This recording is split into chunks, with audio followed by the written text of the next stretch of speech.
के भारी पेरो मुखा भैया, भारी पेरो मुखा भैया, ओ बाबा भिकारी अंधरन ने, उसे ज्यादा पेरो मुखा चित्रकूट के बंदरन ने। तो राम राम भैया, स्वागत है बुंदेली बौछार पे। हम आपके डीके राय और आप देख रहे हैं बुंदेली बौछार। जैसा कि आप लोगों ने पता ही है कि बुंदेली बौछार को बुंदेली समागम 6, 7, 8 तारीख का होवे 12 सितंबर में। अब है बुंदेली आइडल को सेकंड राउंड भोपाल में चल रहा है। जितने भी प्रतिभागी फर्स्ट राउंड में सिलेक्ट हुए थे 100 लोग, उन्हें सबको भोपाल बुला के एक एक करके सबकी प्रस्तुति आपको देखने का मिल है।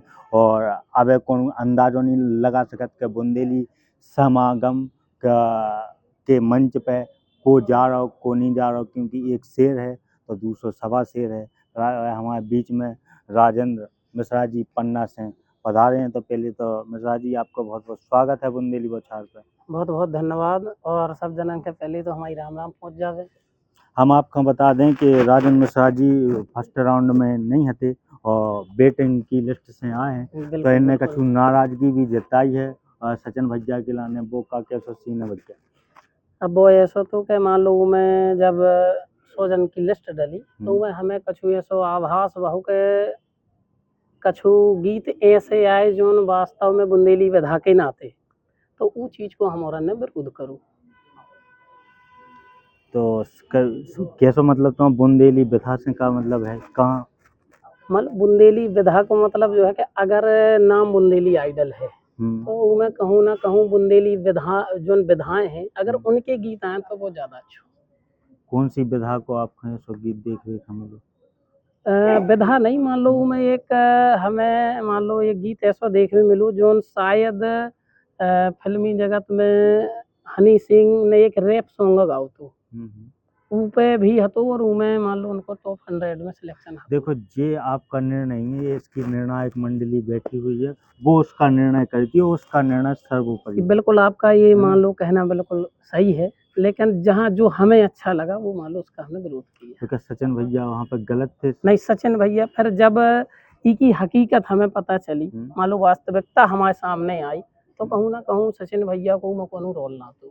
और जब बात भाई और जब उन्होंने बताओ कि भाई निर्णायक कमेटी और वेटिंग लिस्ट जो सब, तो फिर वो तो पहले से पूरी प्लानिंग थी कि भाई अगर इनमें इनका नहीं हो रहा है तो कोई नहीं आ पाए तो उसके लाने एक वेटिंग लिस्ट है, 10 लोग इनकी तैयार थी पहले से सारी चीजों में आपको नाम भी हुई है। तो बा क्या है कि जो वेटिंग लिस्ट थी वह सार्वजनिक नहीं करी गई, नहीं कर सकते और शायद अगर सार्वजनिक हो जाती और मान लो हमें पता चलता तो विरोध हम ना करते।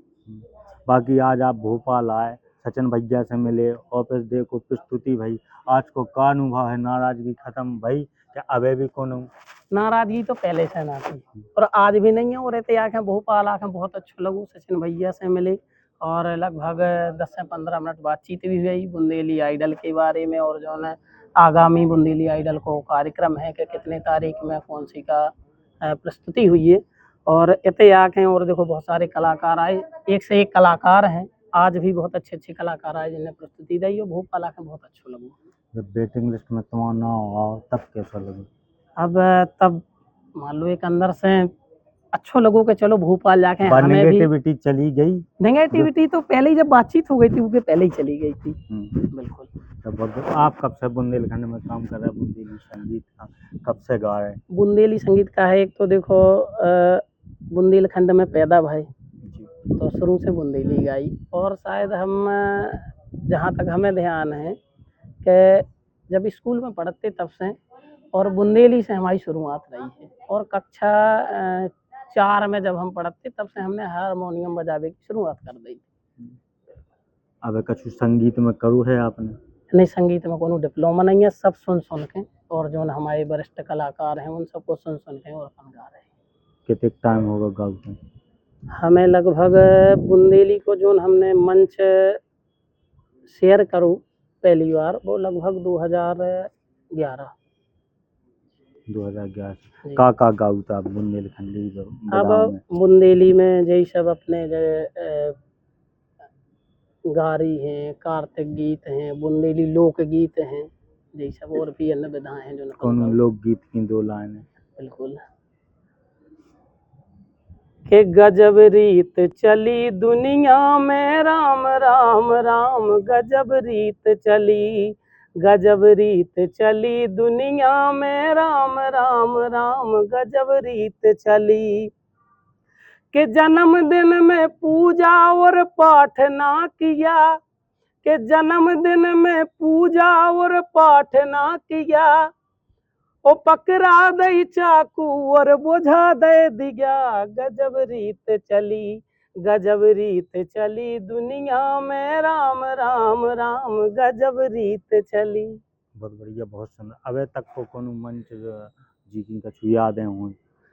बिल्कुल। और हमारे ते क्षेत्र में वो पन्ना से हैं हम, और सुनवानी में भी बुंदेली को एक कार्यक्रम रखो जातो जो उनमें पूरे जिला से कलाकार बुलाए जाते, और वो मंच हतो शायद हमारे लाने 2015 में, और जोन में हमने प्रस्तुति दी थी, और उते शायद क्षेत्र भरे में वही समय हमारी चर्चा आई।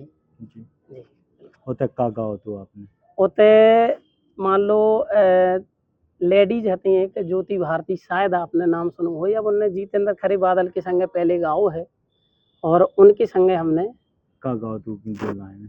के भारी पेरो मोखा भैया, भारी पेरो मोखा भैया, ओ बाबा भिकारी अंधरन ने, ओ से ज्यादा पेरो मुखा चित्रकूट के बंदरन ने।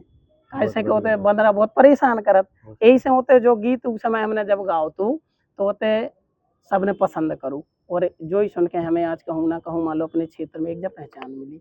बहुत बढ़िया। ये अनूठे आयोजन किलाने सचिन भैया किलाने का के वो है?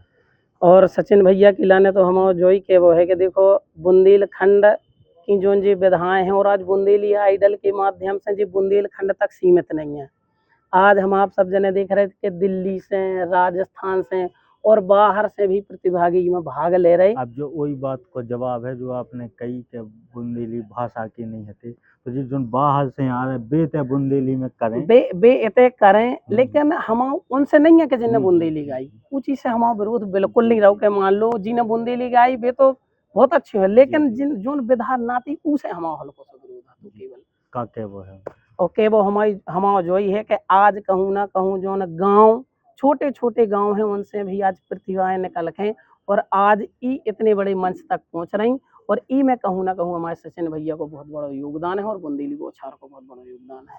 बहुत बहुत धन्यवाद राजेंद्र, ऐसे ही आप भविष्य में काम करो, बुंदेली भाषा का आगे बढ़ा, बुंदेली माटी का आगे बढ़ा, बुंदेली बौछार की तरफ से ऐसी आपके लिए बहुत बहुत शुभकामनाएं भैया। आप लोग भी बने रहो बुंदेली बौछार पे। हम भोपाल से डीके राय, राम राम।